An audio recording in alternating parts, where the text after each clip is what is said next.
G'day listeners and welcome back to the second to last episode of the Keeper League podcast for 2026. We're the AFL Fantasy podcast that doesn't talk about the superstars. We only talk about the lesser knowns and the players who are going to bring value to your draft and Keeper League teams. My name's Heff and this week I am joined by Matty D'Sena, brother of Geordie who was on last week. How are you, mate? Good, mate. How are you? I keep referring to you as brother of Geordie, but you're own man. You're equally as important to this podcast these days. You've got a few fans out there. Like when you first come on, people are like, "Oh, who's this new guy you got on? He's pretty good." And I'm like, "Yeah, it's Geordie's brother." But you do sound differently, and then you have like different perspectives though on your fantasy and stuff like that. So we do. We do like sort of different players or different sort of beliefs. And you're probably I think with the kind of line of work you're doing. I don't know if you've mentioned it publicly, and I won't because if you don't want to. But the line of work that you're doing, you focus on footy in a very different way, in a more non-fantasy way than other people do, I feel. Yeah, very practical. Yeah. Like on Saturday, I was at Sanford watching 3 games, watching Resies and League, and so yeah, bit more, I guess, football life, rather than sort of fantasy just life. Stats and fantasy. So it's good to have you on. It's good to have a different perspective. But welcome back to the podcast.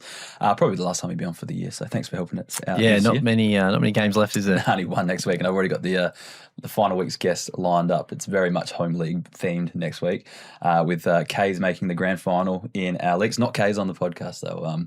He's going to be away in Queensland. Although if he wins the grand final, we'll probably get him on for an interview at some stage in our home league. So definitely.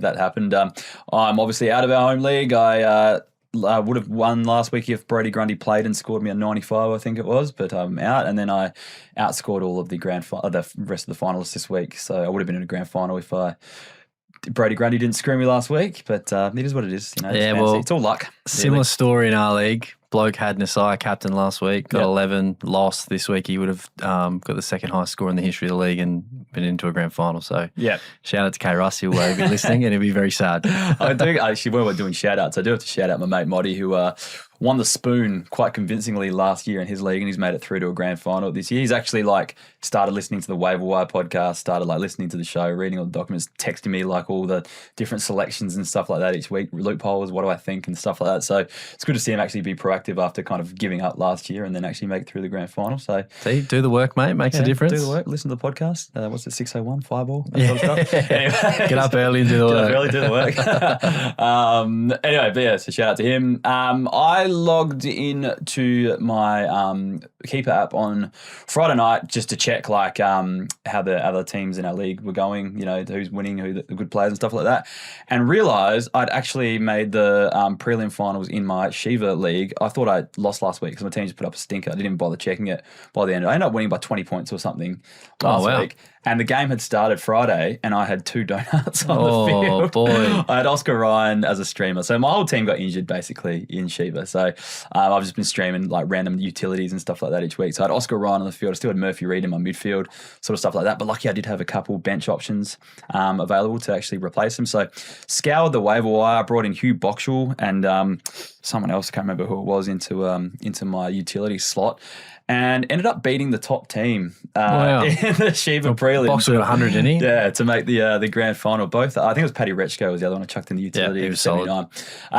So I ended up making the grand final in the Shiva Div 22 competition after not even realise I was playing in a prelim that week.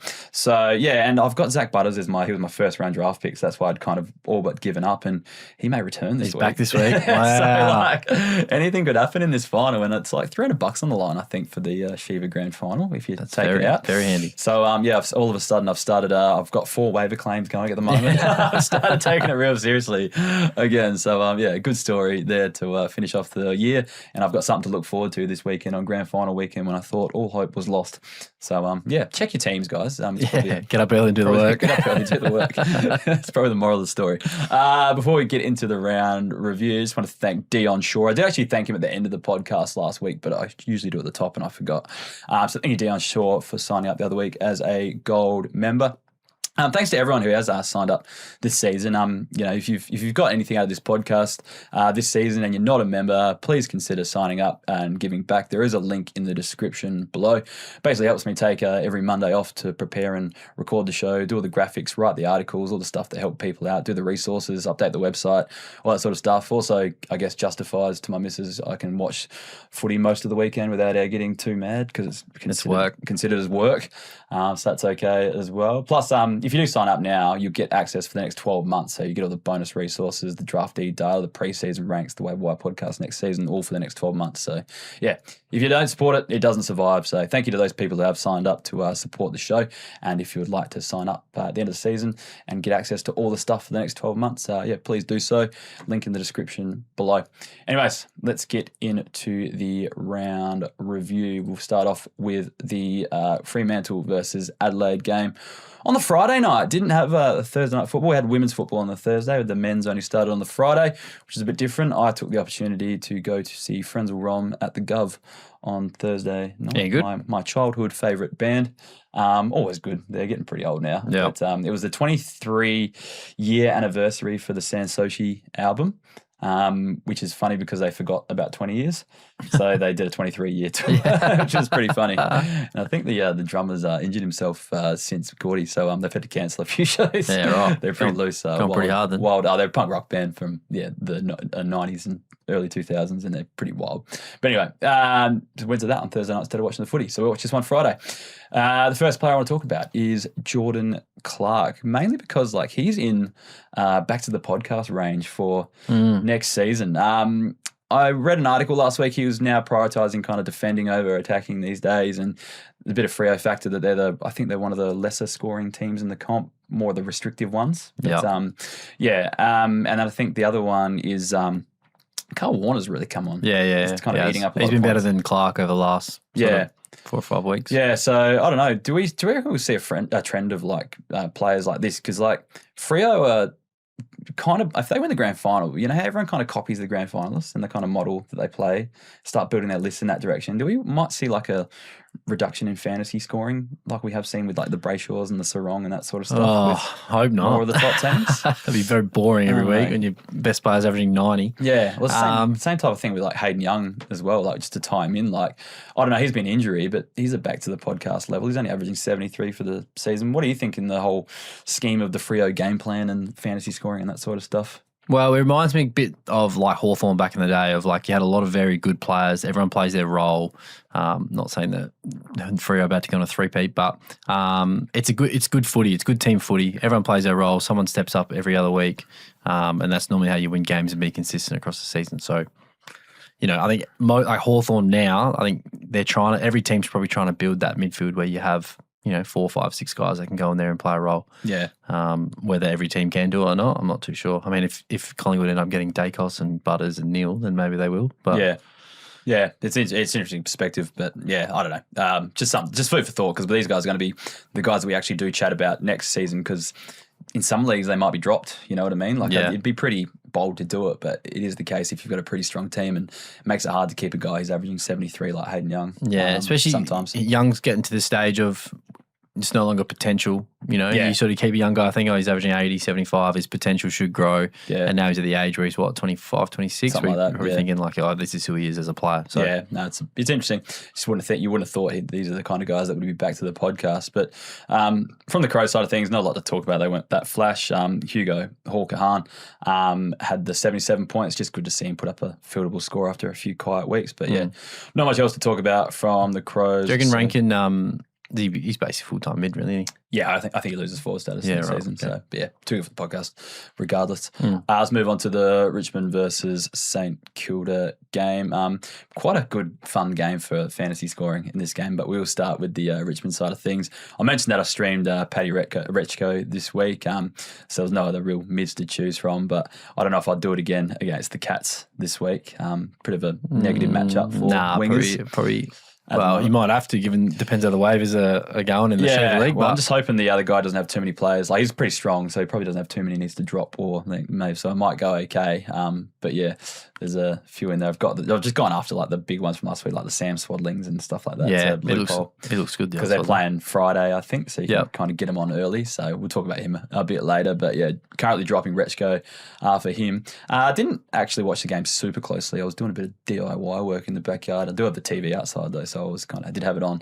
A lot of his touches came across the half-back line though, but I'm pretty sure that's just wing pushing back from there. Yeah, it was. Onto the St Kilda side of things. Brad Hill's too good for the podcast, but is he the new Nasiah? Went off his nut, didn't he? Just cruising around. Well, as well, in a league, I've got him as well, and plays, I think, Thursday night, which is the good loophole game for our league. And he's playing his 300th game in an absolute dead rubber against the Gold Coast Suns where neither team can make the finals. So it's just going to be a kick around, don't get injured. What do you think Brad Hill scores this week? Maybe. And is he a genuine VC captain kind of option? I think he's a VC option for sure. That's why I think I'll stick the VC on him. Given that, no Nasiah, they haven't really got anyone else with that sort of speed. Yeah. The other one that I've been talking up for the last few weeks on the half-back line is Liam Stocker, and he put up the 90 during the week, and he was my pick for the Naz bump, but it was probably Hill in the end, but I'm still taking 90 points from someone like Liam Stocker every day of the week. Absolutely. I think he's averaging 84 from his last 5. I only had the 4 kick-ins after having 9 last week.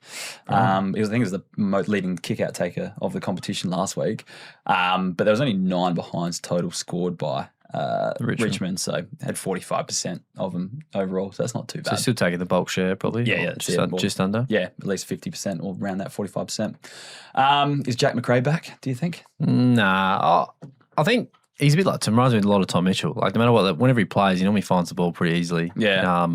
I just don't see how he's going to play in this side. Yeah, there wasn't much difference between his performance coming back in this side. Like still 65%, like low time on ground. Just big points per minute player, really. 10 tackles in a Richmond factor. Like it was pretty easy to catch him, I guess, in this game as well.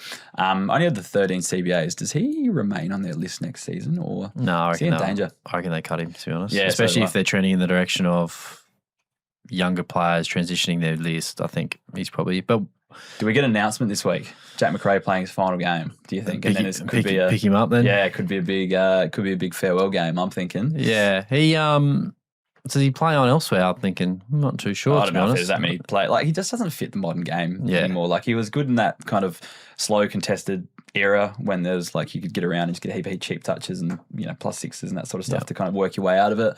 But nowadays it's too fast, it's too free flowing for a player like. It's so outside now. Yeah, it's ridiculous. Yeah, for Jack McRae to be relevant, so I think he might struggle.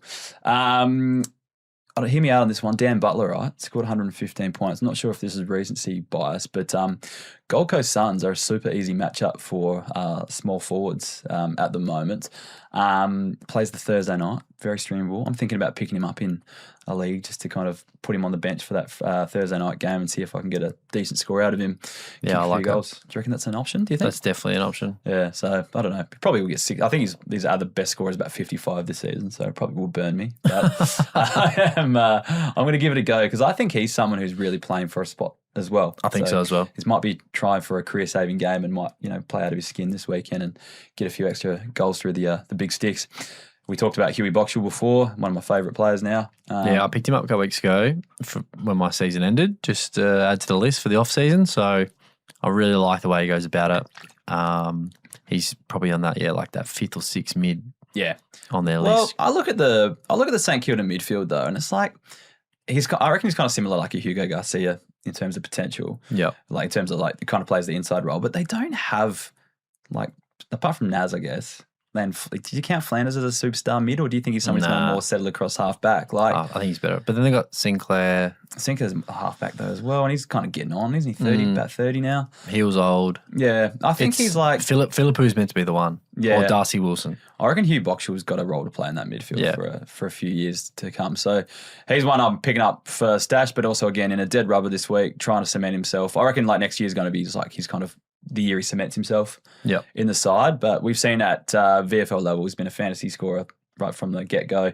Barely goes under 100 points most weeks. In fact, I think he only went under 100 once in the VFL last year. Yeah, went off his head. Yeah. Most weeks, getting 130s, 140s. I think the big thing for him and Garcia, they're both just competitors, and I think Ross likes that. Yeah. So I think you'll find it. But then I'm worried about Windhager. Like it's, we've put them all in the same sort of brackets. They're all pretty similar types, aren't they? Yeah. Windhager, Wilson, Philippou, Boxshall, Garcia. Someone's got to step up, and I reckon Hugh Boxshall. Yeah, he could be a guy.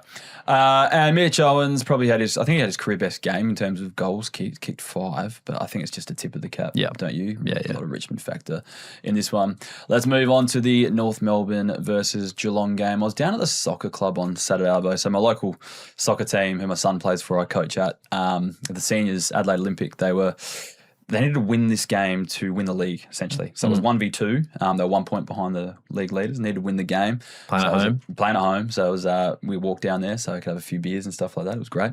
Needed to win, but we lost 1-0. 0-1, So, didn't win, but I didn't see any of this game as a result. Cam Zurhaar is the first player on my list, though. 86 points. Sporadic scoring this season, kind of moving to that halfback role mid-season.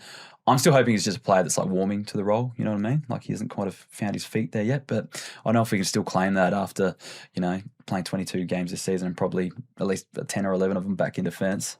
What do you think? Do you think he's got another bump to go, or do you think he kind of loses his kind of value given that he'll probably lose forward status next season? Yeah, I think so. Yeah. And I don't rate him back there, to be honest. I just think they've got like so many types, like Cooper Harvey, they're trying back there. Parker's back there. Daniel's back there. Zurhaar's back there.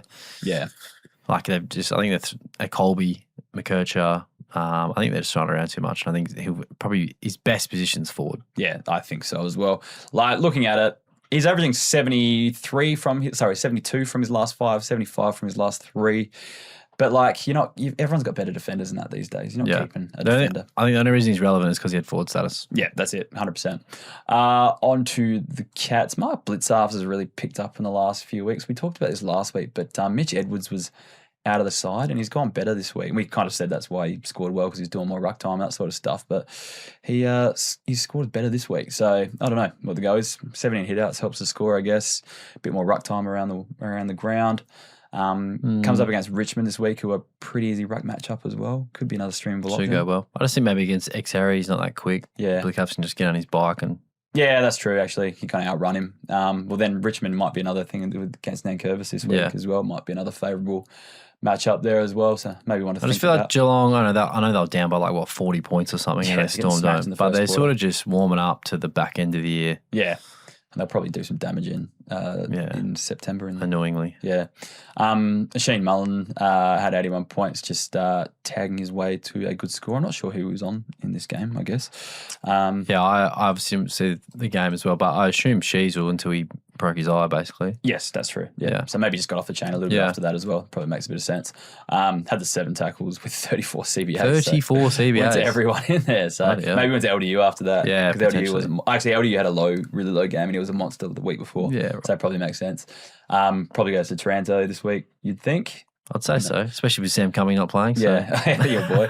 I think they retired half their team this week. They did, mate. He's in for ankle and shoulder surgery, I think. Yeah. And I don't think they're not going to be playing anywhere else in that midfield, so it has to be Taranto this week. So bad luck, Taranto owners in your grand final week. And Mitchell Edwards just had 75 points, just good score from him.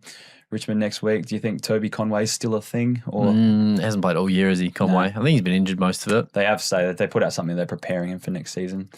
Now they've put him on ice for the rest of this year. Right. But yeah, like I said, Edwards against Richmond as well. The Nank kind of matchup might be able to run away and get a few extra touches. I just don't see him being... Well, is he going to take the next step, or is he just going to be a 10 touches, 20, 30 hit out guy? Yeah. Or is he going to I don't know. He's still very young, isn't he? Yeah, he'd be early 20s. Yeah. I think he's got some potential, but it might take 4 years before we see it. That's all. Let's move on to the Brisbane versus Gold Coast game. Again, another game I didn't see a lot of because it was at the same time as the soccer. We've been talking up Kyle Lohmann for the last few weeks as kind of his forward option, and he's been on a heater, but he was shut out of this game quite convincingly. Then kind of allowed Charlie Cameron to kind of get off the chain a bit, and he scored 2 goals and 87 fantasy points. He kind of works hard at the ground than Lohman a bit as well at the moment, I think. But I reckon it's a tip of the cap. I wouldn't want to play him again this week. He's got Collingwood this week, so I don't know. Maybe, but I wouldn't do it. Not too sure. I just feel like either one of them gets off the chain normally, doesn't it? Yeah. They go pretty well. It's weird. I thought they were warming up to the back end of the year, like with Geelong, and then they got smacked. Yeah. And then they obviously killed Hawks. So yeah, it's so weird, isn't it? They're just a team that kind of on their day, man. They're ridiculous, really. Doesn't really get going till September rolls around, I think. Logan Morris had 85 points. He's in the too good for the podcast territory with 2 good games in a row now. Pretty neutral match against Collingwood, but they don't have any really. They got Billy Frampton as their main. Yeah, I think he goes off next week, to be honest. I'm actually thinking about keeping him. Yeah. He's on the cusp for me. Yeah, I don't mind that. I would probably think about playing him this week if you've got a chance, even if the history doesn't suggest the scoring against Collingwood. Well, it's a pretty neutral matchup. So Friday night. Yeah, Friday night. Should get his. I reckon he goes 70 minimum this week. I agree. So he should be a pretty handy forward streamer there. I've made Ned Moyle too good for the podcast for ages ago, but he's always just the only player is worth talking about for Gold Coast at the moment. They suck at the minute, man. I don't know why. Yeah, I reckon there's some infighting and rifts going on. We see Dimmer Harburg said he's still trying to find out the best position for track. And I was like, mate, why'd you trade for him if you don't know where you want to play him? Yeah. I understand they got a lot of midfield depth and whatever, but like he won the North Smith playing in the midfield role, so I don't know. Yep. But yeah, Ned Moyle. We talked about this last week. People gave us a bunch of rucks. I'm pretty hot on Ned Moyle for the future. I think he's going to be a pretty handy player going forward. Maybe not a ceiling player, but one of those rucks that just kind of like a Lloyd Meek who just kind of gets you 100 most weeks or around the mark type thing. So yeah, I don't mind that. Hey, we were talking about Bailey Humphrey last week, potentially moving, re-signed. Yep, today. 2030, I think. Yep, as well as my man Tom Sparrow. Sparrow. He's gone as well. He's back at Melbourne, so that's bad for Port Adelaide. We were speculating before maybe Butters is staying, but maybe that's wishful thinking as well. Yeah, I want this on the pod for the record. I think Zach Butters is staying. All right, is that any inside word you've heard or just a hunch? That's a hunch or my own personal belief. Okay, let's go with that. I'm hope you're right, I guess, given they're not going to get Sparrow. And I'm not a Port fan either, so like there's no... Yeah, no bias. Yeah. No, nothing. I think he stays.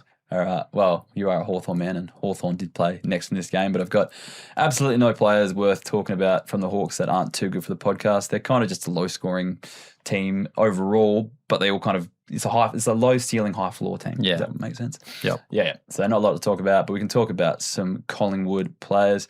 Bo McCreary. Had a decent game. I think his old man took a break from text messaging this week to watch this one. 122 points he scored, 12 tackles. I reckon Aaron Bryans loves this guy. Every time Aaron Bryans usually comes on the show, this guy goes well. And it's because he gets those 8, 9, 10 CBAs most week and always playing midfield, but he'll do the same thing next week and score 40. So yeah. I've always liked Bo McCreary. I like speed on the ball. I like the way he rolls forward. But yeah, like you said, tip of the cap, I think. He's always a tip of the cap with these big scores, so not really one. Is he, they're looking at, is he ever going to, do you think, be a player that will get 20 CBAs or anything like that? I just feel like his best position is always going to be this pinch hit mid that rolls forward. Nah, because I think so as well. Because Collingwood are actively trying to chase more mids as well. So if they had him under their nose and they were going to use him, they would. Yeah, they're not going to. Sam Swadling had Geordie message me us on Saturday night in our little group chat and was talking about Swadling's the future fantasy pig. Geordie absolutely loves him, man. 104 points. A good underage scorer as well. So he was a fantasy player at the underage level. Sits on the outside and just kind of finds +6s and things like that. Yeah. I think he has 7 marks in this game, but 29 disposals as well. 20 of them kicks as well with his 82% disposal efficiency. So going pretty well with the ball in hand. I don't know if you saw the clip of him playing VFL the other week against Geelong and he's just like turn on the left and just like lace someone like on a 45. Yeah, nice. Geordie sent it to me on like every social platform. I received a message from Geordie about it. But I don't think they need to look for mids. They might have found one here. Him and Dacos going to be the next. Buy now for the future with Swadling. Might not go huge again this week against Brisbane. But I just think he's got the fantasy pedigree. They're looking for mids. And his game suits the modern game of fantasy players, outside players. So. I think so as well. Rowan Steele, 101 points. I think that might be just a tip of the cap. Though Hawthorn are surprisingly an easy matchup for wingers. Yeah, we don't care. Yeah, just let him kind of run type thing. Well, I think Massimo just runs and does his own thing, and whoever they chuck on the other one, it doesn't really matter. Massimo, man. But yeah, Brisbane is not too bad for a wing matchup, but I just don't think he does it again. That's all. Are they playing at the G or the Gabba? I reckon it's at. I've got a feeling is that did Brisbane play away? Yeah, no, they played at home. They played, so it might be. They've had back-to-back homes, I reckon. It might be at the G. I'll just double check here. Got the fixture up in front of me. It is at the MCG on Friday night. Yeah. That's right. I reckon you might be right then. Yeah, like bit of width. Yeah. Okay. Well, I don't know. I'm not streaming Rone Steele in my team, so I'm not. He just had a heap of waiver claims this week as well, and it's just like, what's the point? But anyway, Dan McStay, we've been spruiking. I think we made it too good for the podcast last week, but you're taking the 79 points. Does he finish off the season for us fantasy players with another big score against Brisbane, or is it too much of a tricky matchup? It's pretty neutral for key forwards. I think tricky matchup. Former side as well. Could go to another level. Yeah, I think he might. I reckon he's going to struggle, personally. Yeah, might have that one low score in there to finish off the season for those people that have been streaming in for the last few weeks. On to the Port Adelaide versus Melbourne game. Was going to go to this game, but had a few too many beers at the soccer. Couldn't drive in the end of it, so I was going to drive in and just park and fly the train, mate. What's that? Oh, it would have taken too long. The soccer finished like 7:20. Game started at 7:40. Yeah. So I just wouldn't have got in there till like quarter time, so it doesn't really matter. Yeah, so there's no one to talk about from Port anyway. It was a pretty woeful game.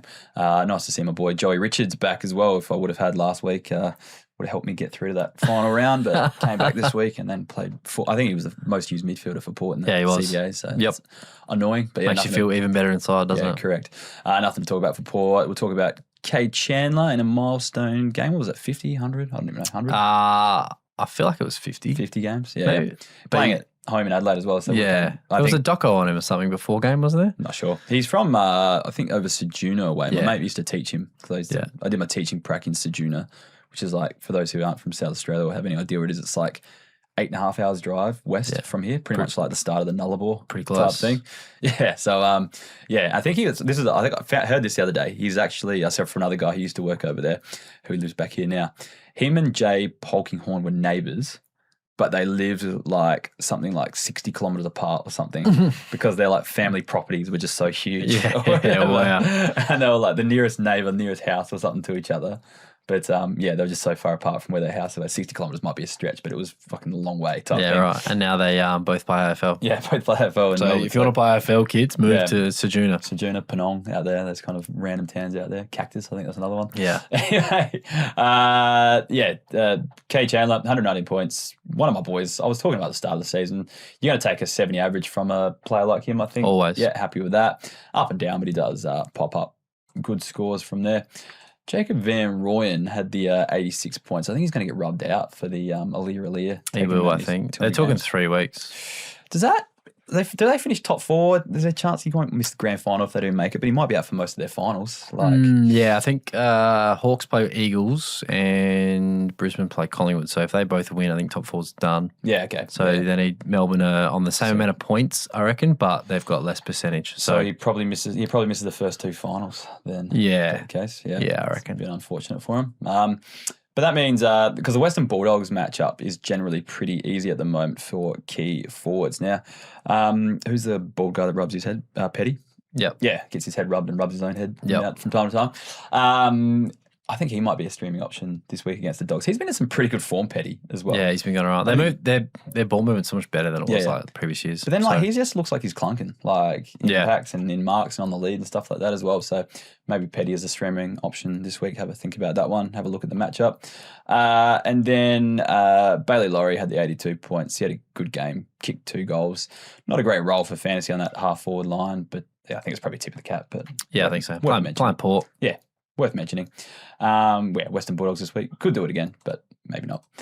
On to the GWS versus West Coast game. Did watch a fair chunk of this. Not a lot to talk about from the West Coast side of things, but I think we have to make Stephen Cornelio too good for the podcast again. He's back, man. What's interesting, though, spent the last few weeks playing forward and kind of kicking quite a few goals. This weekend, though, 21 CBAs. I think he was one of the most used players at the CBAs, in terms of increases, this week. Had the 3rd most CBAs for the year, and he hasn't done anything similar since the early rounds of the year. Just moved back into the midfield, scored. And he's averaging 83 from his last 5. But like I said, this was the first one where he was pretty much solely back in the midfield. So just a late play, maybe a pick up off a waiver. I don't know if he's still there. It just shows it's all role, really, isn't it? he's still got it. I guess they're playing West Coast, who aren't the greatest side, but yeah, maybe Giants. He's a WA boy. Maybe Giants were showing him off to a suitor. They can get a pick for him, showing he's still got it. He is owned in 73% of leagues, 74% of leagues, but he's only started in 51%, so he might be thrown on the pitch for a few more teams this week in grand finals if he's around. Yeah, I think so, especially the forward. Yeah, 100%. Aaron Cadman, 82 points. I think he's just still showing signs. I reckon next year is going to be his breakout year. He was one of the guys who got me through in that Shiva league. Yeah, right. Fielding perfect. Aaron Cadman. That's how good. What's he? What draft was he? 2022 or 2023? I think this is his third season, isn't it? Yeah, that makes sense. So what? 24, 25, 26. Yeah, so he's probably about the spot, I think, where he might break out. I'm not feeling comfortable streaming or having to play him against the Crows this week. No, I wouldn't touch that. Tricky matchup for him. Although Mark Keane's not great, so maybe. Yeah, I think Mark Keane took the most kickouts this week out of any player. That doesn't it always takes kickouts. Sums up the Crows, doesn't it? That kind of a volume, but nothing like getting your best kick on the footy. Yeah, start your transition. Yeah. Anyway. Then Nick Madden had a solid game, 81 points. He's playing that kind of ruck and moving forward because Briggs is still in the side. Crows are surprisingly an easy matchup for rucks over the last 5 rounds. They're giving up 12.6 points on average to rucks. Above their average over the last week. So I guess I had Rob in the other week. McAnder is doing well himself, but maybe not negating the other ruck as much. Yeah, it could just be the second ruck as well. Maybe they're getting on top for periods of time. True. But yeah, Madden looks good. 10 touches. Yeah. 26 hitouts, just that 70, 80 ruck, like you said, sort of similar, not to Moyle and who was the other one we said before? Mitch Edwards, like around that mark, these skinny sort of agile rucks. Talk of Briggs going to Richmond, though, next season to be the successor for Nankervis. So if Nick Madden becomes the number 1 ruck, he does look like the fantasy type for a ruckman. So definitely. Might be one to grab off a waiver. Ruck roulette. Yeah, for the next season if you need one. On to the Western Bulldogs Carlton game. Was this the game of the round, do you think? I'm just having a look through. North Melbourne Geelong was pretty close, I guess. But Hawthorn Collingwood, I guess, was with the draw. But, this is a draw as well. Yeah, true. Actually, yeah, it might have been the game of the round because it was just the way what was on the line for Carlton. They needed to make the finals. In terms of the fans as well, just just hanging. It was so noisy under the roof and hanging off everything. So maybe it was a game of the round. But anyway, Tom Liberatore scored 114 points. He's actually still too good for the podcast. Just wanted to highlight that he scored, I think, 40 for me in the grand final in my Port League last week and then comes out with 114 this weekend. So, fuck you, Tom Liberatore, you jerk. Blake Acres was pretty awesome. So I've picked him up in quite a few leagues from streamers throughout the year. And my mate Moddy, actually, we talked about before, who's gone from wooden spoon to grand finalist, picked him up as well. It was one of my probably best calls of the year, just pick up Blake Acres when he first come in. Because every time he's played, he's just been an 80 kind of average wingman. Like, he scores pretty well. But in the last, quarter, there was so much junk. When they were trying to control the footy and milk the clock, he was just always in the right spots and just got so many +6s. Like, he chucked on 20 points in the last, 5 minutes, I reckon, of the game. He can play footy. He's got fantasy nous. Yeah, that's what he wants. Definitely. I think their brand suits this chip style. Yeah. And you're looking at the players that missed out when, he was one of them that didn't play under Voss. And now under Fraser, he's basically a lock in that side. Yeah. Well, another guy who's kind of like that as well is Billy Wilson. He wasn't playing early on in the season, and since Fraser's come in, started chucking him on that halfback line, stop playing your Sards and stuff like that. Yeah, Ollie Hollands. And he's he scored 104 points in that halfback role. I think Fraser loves him. I think Fraser's probably going to take over next year as the I can't see why they'd give it to anyone else, to be honest. So he's averaging 82 from his last 5. He's got the average up to 74 for the year, but there's some early games in there as well. So I'm liking him as a role for the future. I think. Yeah, I've got him. I picked him up middle of the year when he got it, and I think I'll probably keep him, actually, to be honest. So I've got someone like Sam Banks instead, and I'm thinking, Banksy's not really performing at the level, and I'll get Billy Wilson instead, who's got the role. I do think Banks picks up next season just because he's been pretty injury affected this year. He had a pretty big injury in the pre-season, I reckon. But there was no coverage on it, which pissed me off. Yeah, I know. You don't know about it until around, after I've kept your keepers in and stuff like that. Yeah, that is annoying. I'll pat myself on the back for Nick Haynes this week. Another streamer. One of my streamers of the week. We were talking him up a lot last week. I didn't actually have him in any league, but I did have him as one of my streamers of the week. We talked him up huge last week. I think someone asked me for a defender to pick up for this week's final, and I said Nick Haynes in the questions last week. So, yeah, again, pat myself in the back for that one. 116 points. Fremantle this week might not. Yeah, I would. I'll be playing him though. Drop him, I think. And Cooper Lord has done it again as well. I think he's had back-to-back good scores. Just another one who's playing like a outside role and not getting those CBAs that he was getting earlier in the season, but I feel like they found a spot for him, and Definitely. He looks like a fantasy player when he does play out now. It's crazy how when you start playing good footy and all of a sudden the optimism on these players and Carlton, I think they've won 11, let's say if the draw 11 and a half wins out of their last 13 or something. Yeah. Like they're the informed team of the comp. Yeah, definitely. No, and all these players, you're like, yeah, this guy's good. I'm keen for him now, rah. So it's good to see Cooper Lord. Now, very excited about the wild card with Carlton as well, so it might be good fun to get around there and see how far they can go. Roll the Crowies, maybe. Yeah, maybe, actually. Yeah, depends what happens this weekend. But last game of the round, Essendon versus Sydney. All the Sydney too good for the podcast players went well, and none of the lowly ranked guys did go well. We'll mention that Caden Cleary had a huge game in the VFL this weekend, and Braden Campbell was one of the guys I was like, well, he's playing that mid-forward role. Jesse Totoli was another one. They might give Caden Cleary a bit of a run this weekend, maybe in an inside role, in mid-forward role is my hunch this week. Just something. Are we allowed to rest players, or the AFL's going to? I don't know if they. Isn't basically the top 8s? Isn't the top 10 all set anyway? It is, but like where they finished can kind of change. Pies can't go. I don't think Pies can go up or down. I think Brisbane. Yeah, well, like it's. I said this on the waiver podcast. Like if the game, like does the game switch from MCG to Marvel if Bulldogs finish higher? You know what I mean? I don't think it does. They play that final at the MCG regardless of where Collingwood finish, don't they? Yeah. So it's not like you're getting home ground advantage or whatever type thing. That's the only one I thought of. Like, yeah, if Dogs win and Pies lose, they could switch. Yeah. But yeah, it's not like they're going to play the game at Marvel. They're going to play at the MCG. Yeah. Regardless. So, well, they might, because I'm in Melbourne on the 11th of September for the NFL. Yeah.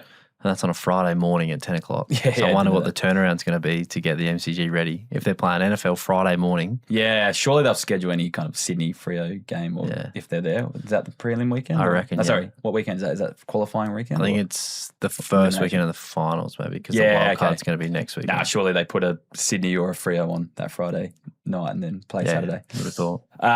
Anyway, biggest talking point of the Essendon versus Sydney game is Vigo Visentini, one of my boys. Had a huge game. I think Sydney used Grundy pretty sparingly. I think he only played about 68% time on ground, Grundy, and then they used Vigo at 68% time on ground as well, so pretty low. But Vigo scored massive. He went 120, 19 disposals, 9 marks, 6 tackles, 14 hitouts. Just a big game from him. I think he's a grab off the waiver and stash because he's gone back-to-back tons, I think. 90 last week.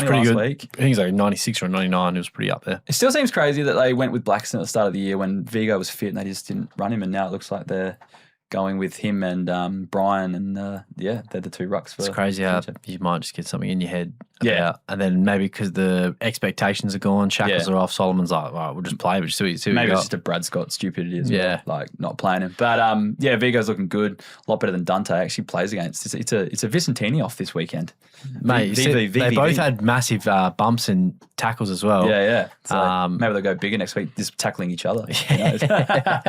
Or maybe just giving each other a cuddle. The backyard scraps. Yeah, I don't know. So that should be pretty interesting. I reckon Vigo's got another big score in him though this weekend. So playing sweet. I've picked him up off the waivers in a league, but I'll use him as like a loophole. But if he goes 120 again, probably loop me on over Cherry. And then the other one's Jackson Priors, just a tip of the cap, 103 points. Did that thing where he scores well every 3 Honestly, or 4 man, I reckon every time I'm on the pod, he scores well. Yeah, it's annoying. You have to keep talking about it. I'm just like, nah, he's no good. Yeah, I know he's no good. You are correct on that. But got to mention him, got to tip the cap. Let's get on to the listener questions and finish this show off. Ninja Spoon doesn't have a question, but he said he's made the DT Shiva Grand Final, first year playing it. Doesn't have a question, but wants to say thank you for the waiver wire content. So that's all right. Get on the waiver wire episodes. Congrats, mate. Every Monday morning. Yeah, Ninja Spoon's an OG of this podcast, always kind of chimes in, and good to see him playing the Shiva, good to see him winning, and no problems with the waivers. Put him out every Monday morning. Members get that advantage there. Essendon 3040 has asked, after losing his prelim despite having the highest scoring team all year, got to throw that in when you lose. Which 2 players should I keep from Zorko, DeGoey, Ginnivan, Richards, Bailey J. Williams, Salem, and Parker? Whew. So does Zorko go around again? I don't think he does. It depends how they go, I guess. I reckon Ginnivan, you're keeping him as a forward, 85 forward, does 24, 25. That's good because he was one of mine that I thought, and I wasn't sure if I was silly for saying that. So I've traded for him in my league, and I'm keeping him. Who's your second out of that? I'll give you my reasoning after you pick your second. I'm just thinking Zorko's old to go. He's old. Joe Richards, what's his role? Salem had paid sorry, I can't swear. I know you can swear. Swear Parker's old.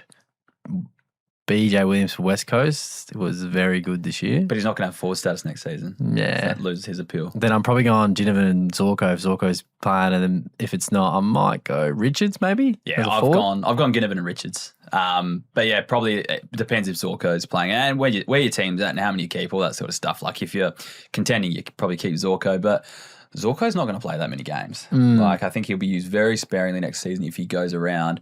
Whereas Joe Richards, most used midfielder on the weekend. If Butters leaves, they're not getting Sparrow. Yeah, like could be a massive, and he's going to have forward status next season as well. So I'm thinking Ginnivan and Richards just for the forward, and like your DeGoeys, your Williamses, your Salems, your Parkers, those kind of older guys, and Salem who's injury prone, they're going to be floating around in so many drafts. Like you'll probably get them back, and only contending teams are going to pick them.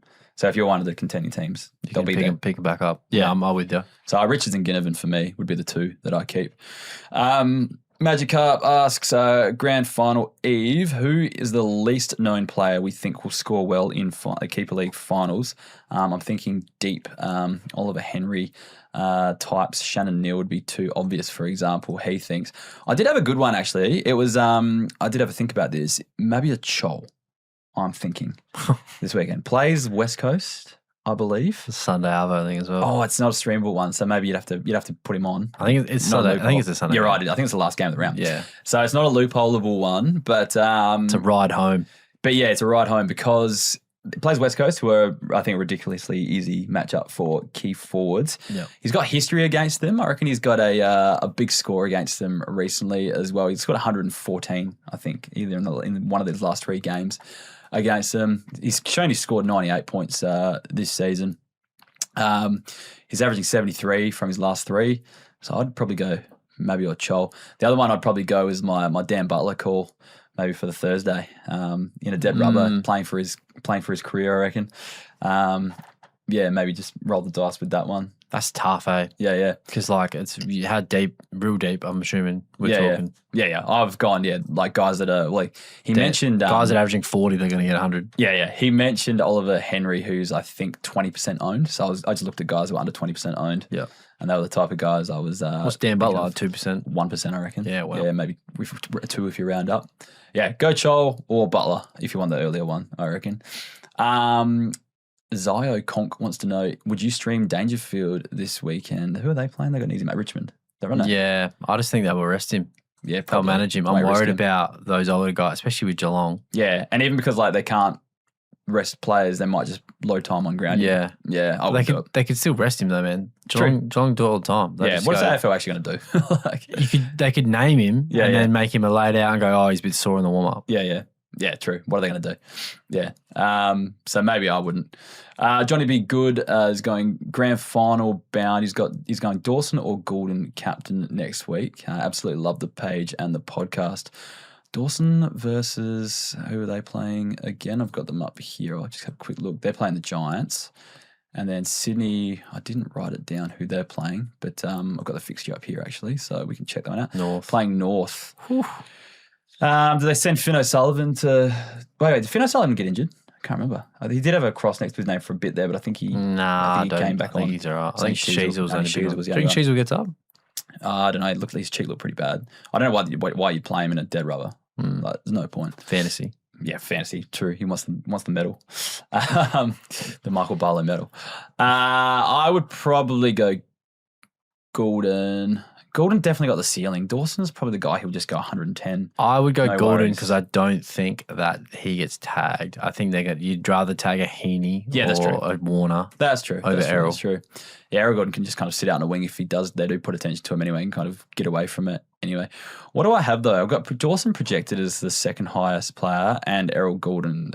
I've got them both projected pretty high with 2 points apart. Yeah. So I think you're probably going to get like a 115 from either of them, I reckon. So I don't know. Okay, Errol. I'm going Goulden based on form. Yeah, because I think Dawson's not been as in good touch. Yeah, he's just up and down at the But moment. also, Swans a second no matter what, or do they need a win to finish second? I think they're second no matter what. Yeah. So let's double check the ladder here for you. What are they on? Yeah, 68 points. So 2 games clear. So yeah, second no matter what.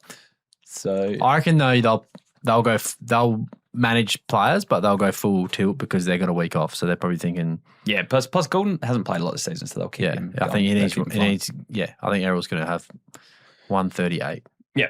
I reckon 138. That's very specific. I reckon 115. We had 44 touches last week, didn't he? True. But I just don't like people backing up their. I don't like chasing on the back of last week. They all seem to disappoint me when I do that. I know. Fair. Anyways, the last question. Samuel Jerk wants to know, should the wooden spoon go to the bottom of the ladder or the loser of the spoon bowl? So is the spoon bowl like the final game of the year? Like, I don't know. Like, you know, so we got one in NFL, and you have whoever finishes so we have 8 teams, and the top 4 and then the bottom 4. Yeah. And then the bottom 4 play off, and if you lose, then you go to the next week. So you need to win to get out of the spoon bowl. Yeah, I guess. Yeah, so that's what I'm assuming it is, yeah. So then I'd assume I think whoever finishes bottom should get the spoon. Yeah. And then the spoon bowl just gets like a spoon prize. Just something else of like, yeah, I don't know, they got to pay for this or they got to do a punishment or something like that. I don't think it really matters. It's more so I'm more concerned about who gets the number 1 pick out of all that sort of stuff. Does it go to the person who, what would you do? Bottom of the ladder just gets number 1 pick? Yeah. I like the idea of the spoon bowl. We don't play one in our league. You can't really do it on the keeper platform, can you? Like, I think you can. There's bottom finals. It's consolation, but you try to win those, don't you? It's not the option you do try to lose. You don't lose and go through the next round, right? Yeah. I reckon Ryan should bring that in. I reckon bring the spoon bowl in. Yeah, like we call it a tank off, like that you try to lose, like you try to you make the worst team you possibly can, but you're not allowed to have a donut. Yeah, right. If you get a donut, you get 100 points added on. So I think so. Like, and the idea is to field the worst team possible. I like that idea. I might talk to Ryan. There's a novelty playoff. That'd be so fun to like try to field your worst team while still fielding a full team. And have it go through keep where the losers go through to the next round. Yeah, that's actually we need that in our league because we've had a guy who's won. I reckon he's won 2 games in the last 2 seasons. Yeah. So then everyone just trades it. If they can't make finals, they just trade their team away. Yeah. And then they just field nothing because they know they're not going to get the spoon because we've got someone who's not very good. Yeah. But then that affects the matchups because if your plans come on the bottom teams, come to the back end. Like one guy won 6 in a row and he traded his team away and then finish 4th. Yeah, he just played all the it bottom is actually teams. a good way because like I know people do lotteries and stuff like that to avoid tanking and that sort of stuff. But it is a good way if there's a guy so bad that like, and because he trades it, like doesn't field a team, whatever, he's got that many donuts, it makes him still like try to keep players playing that sort of stuff and keeps field a them full team engaged each week. And if you have to so maybe I'll talk to Ryan about trying to invent the tank off or the spoon bowl. I'm messaging blokes going, hey man, can you do your team this week? He's like, mate, I can't make finals. I'm not checking my team. I was like, at least field 18, bro. Like, don't play then if you're not going to check your team. Yeah. Anyways, thanks Matty for joining us this week. Pleasure, mate. Anything you want to plug or? No, I'm still working away at the... your idea? Well, yeah. I just don't think it's very good. Well, there's a similar type page. We're talking inside here, insider knowledge, but there's a similar type page that's going pretty well. Maybe you could rival it. I don't know. Maybe. I could, potentially. Yeah. But my problem is time, I think. Yeah, definitely, especially if you're working full-time and most weekends as well. Yeah, I worked every weekend this year. Yeah, so, yeah. Well, and full-time job. So we're busy, but it's good. Need to quit that full-time job. Yeah, I know. Anyway, thank you for listening. Get around us on @KeeperLeaguePod on all the socials. Make sure you sign up as a member if you do want to support the podcast. I did do a big spiel at the top, so I won't go into that too much. Join the Discord if you want some help selecting streamers and captain options and loophole options, that sort of stuff for the weekend. And yeah, thanks again, Matty, for joining us. Cheers, mate. Thank you. Good luck to everyone in their grannies. Yep. Good luck to everyone in their grand finals. Talk to you next week for the final episode of the season.